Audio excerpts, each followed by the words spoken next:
Je reprends les reviews après avoir laissé 11 chapitres sortir. Oui, c'est normal, j'avais pas le temps. Et aussi, il y avait des chapitres avec seulement 6 pages. George Morikawa, il veut pas se casser les bonbons des fois. Du coup, je fais comme lui, mais les derniers chapitres m'ont vraiment hypé. Et du coup, on reprend au chapitre 1436, où on avait laissé le sparring de Hippo contre Mashiba. Au moment où Hippo a enlevé ses poids et a adapté sa posture de gaucher avec le même style que le champion du monde portoricain, Mashiba était surpris et a révélé son plan pour le tester. Il a élargi sa position en mettant sa jambe gauche un peu plus en avant. Et là, Hippo va manger. Avec cette position, l'allonge de Mashiba est encore plus longue que d'habitude. Et ça va vraiment perturber Hippo. Mais ce débile est en plein combat et il se met à féliciter Mashiba. Alors que lui, il s'en flocote totalement et va continuer de le frapper. Les 3 rounds finis, pour Hippo, c'était suffisant. Mais pas pour Mashiba. Il a pas oublié qu'Hippo voulait se farcir sa sœur il y a pas longtemps et veut se venger. Mais Hippo compte pas renoncer à Kumi. Pour une fois, il défie du regard Mashiba et va pas jouer la fiotte. Aïe aïe aïe. Et là, comment ça se la donne? Hippo est tellement énervé qu'il frappe avec sa position de droitier au début. Heureusement que le coach de Mashiba lui rappelle et il reprend sa position de gaucher. Ils vont continuer à se la donner en étant tous les deux énervés et vont s'envoyer des vrais golden pendant 4 rounds jusqu'à qu'Hippo tombe de fatigue. C'est normal, le gars il est à la retraite quand même.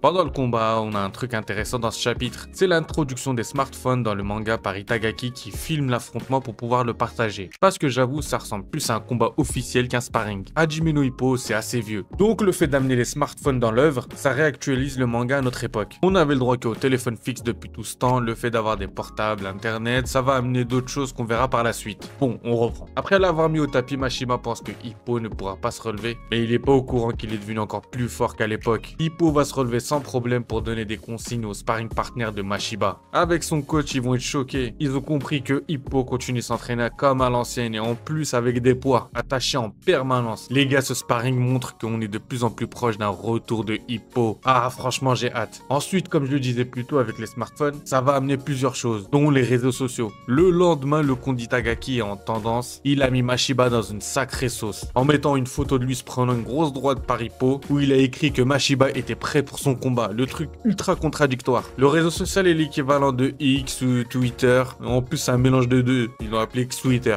Je sais même pas comment le dire. Et du coup, ça l'a pas loupé. Itagaki répond à tous les haters, mais ça le met dans une plus grande sauce encore. Surtout à cause de Kimura qui a créé un faux compte pour le provoquer et qui était en fait jaloux du nombre de followers qu'il avait. C'est n'importe quoi. Mais c'était rien ça. Un homme dans l'ombre écoutait toute cette conversation sur les réseaux sociaux. Un homme qui kiffe être le centre du monde. Monsieur Mamoru Takamura. Et il va faire parler de lui. Et tu connais, toujours dans le mauvais sens. Déjà, regardez-moi cette ambiance d'hétéro curieux. Je peux même pas vous mettre toutes les images. C'est n'importe quoi, il y a zéro limite. Quand le père d'Itagaki et Takamura sont réunis, il va poster une photo tellement bizarre. Dites-vous que c'est le champion du monde de boxe de 3 catégories, bordel. Et il fait des trucs comme ça dans un appart tout dégueulasse. Même si vous n'avez pas lu le manga, allez voir le chapitre 1443. Vous allez pleurer. Le père d'Itagaki, c'est trop. Mais bon, revenons au sujet principal. La date du combat de Mashiba approche et là, Rosario devient introuvable. On apprend un peu plus tard qu'il était en prison pendant tout ce temps-là. Je vous l'ai dit dans une autre vidéo, lui est encore plus fou que Brian Hawk. Mais il s'arrête pas là. Comme le dira Takamura, il risque d'avoir une mauvaise surprise. Vu qu'il est en prison, la gestion de son poids a dû être compliquée pour lui là-bas. J'aime trop Takamura. Quand ça parle de boxe, c'est toujours lui à remarquer les détails les plus subtils. Et son analyse était bonne, il a eu raison. Une fois à la pesée, il était trop lourd, Rosario. Il est arrivé avec 700 grammes d'excédent. Heureusement, il y avait une deuxième pesée. Le coach de Mashiba énervé de fou. Et c'est son boxeur qui le calme. C'est rare de voir ça de la part de Mashiba. On sait que c'est un impulsif. En temps normal, c'est lui qui serait emporté. Mais il est tellement focalisé, concentré sur son objectif, on voit qu'il prend sur lui. Avec tout ce manque de respect du champion du monde, il est resté calme depuis le début.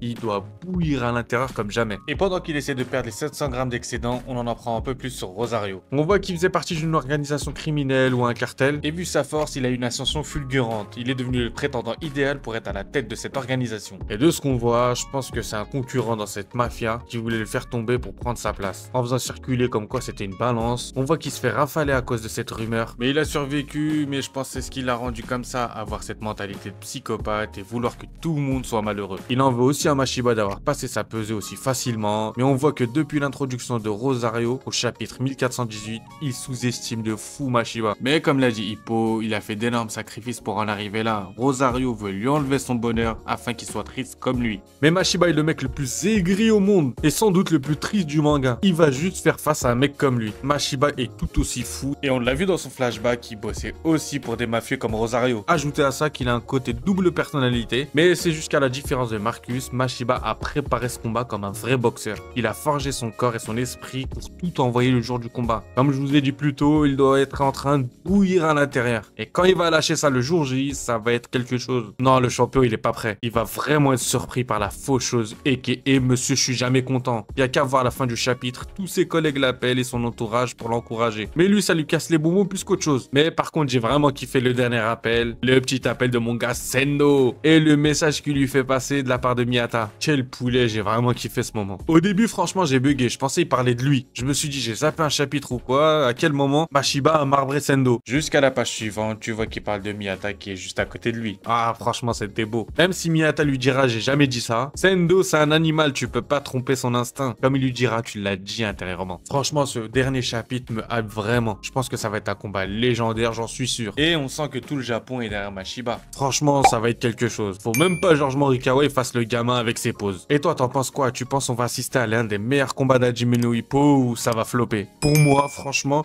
je pense on va être dans le top 5 de